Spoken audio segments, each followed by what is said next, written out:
Hello, everybody, and welcome to Mr. Samuelson's class. Today, we are going to be focused on the topic of flipped learning and learning a little bit about how Mr. Samuelson's class will function throughout the year. That is, with a flipped learning approach. So what does this mean? Well, it means so long farewell to content lectures. Content lectures in school can be boring, usually are boring if they go on for too long. Watching a teacher give a lecture can sometimes leave students very inactive, sitting there not doing anything. The temptation is for the mind to wander or sometimes to work on other things. This also, like I said, increases the temptation to be off task and can be incredibly boring. Speaking of boring, how do we define one? Well, it is defined by what I used to do. I was a lecturer. I lectured for 20, 30 minutes a day, and my kids absolutely hated it. 30 minutes of listening to a teacher every single day drone on a topic, no matter how lively, no matter how engaging that teacher is, it gets boring, it gets repetitive. So, what is flipped learning instead? Well, what flipped learning does is it removes that content lecture from the classroom, takes it right away. And without that class lecture, we then have more time for class activities. So instead of students just sitting and watching the teacher give a lecture, instead, the teacher just gets the students started on an activity. And most of your time is spent engaging with each other. That's the idea. So now our content will be taught through these simple homework videos that you can watch on your phone or on a tablet or Chromebook. So why do I do this? Well, it increases peer-to-peer interaction in the classroom. That is, students talking and working with each other rather than sitting there and listening to me. It also allows you to keep up with content if you're absent from class.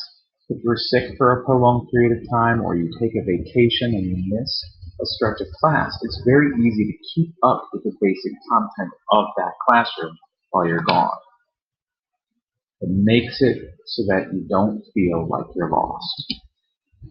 You can also work ahead. When you know that your schedule is really busy coming up, if you've got a big band concert to prepare for, or your athletic team is getting into the playoffs, and you've got to really prepare yourself for that, you can work a little bit ahead, so you don't need to worry about class as much. And it also allows you to arrive to class feeling prepared and knowledgeable, feeling ready to learn. So, how do we show what we know? Well, each video that you'll receive from me comes with a basic 6-question entry ticket.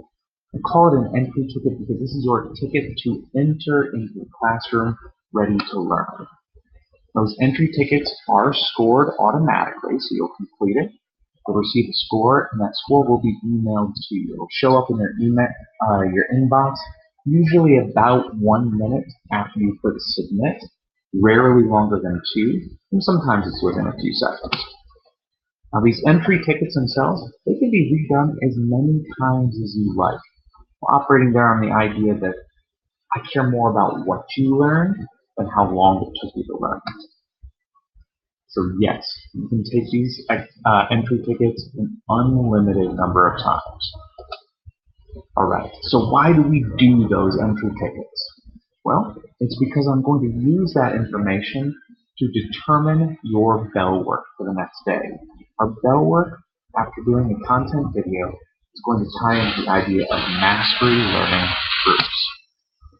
Students who score 100% are going to be working together with their houses to create little mini lessons, an opportunity for you to show that you know this information and turn it around and teach the class. The student then becomes a teacher. Scores of 60 to 80% will wind up being engaged in small group discussions that recognize that you know some of this information, but it also recognizes that you don't know all of it. So this is a peer-to-peer discussion where you're sharing information and learning from each other. Finally, those students who score below 60% they need to try the lesson again. Sit down in the structured environment of the classroom and see if you can't be more successful when you're in the room. All right, well, that was it for today. This slide you don't need to worry about so much because it relates to a class I used to teach. This has been not the course of U.S. history. Again, this is an old video, but you got the information you needed. Cool. All right. I'll see you later.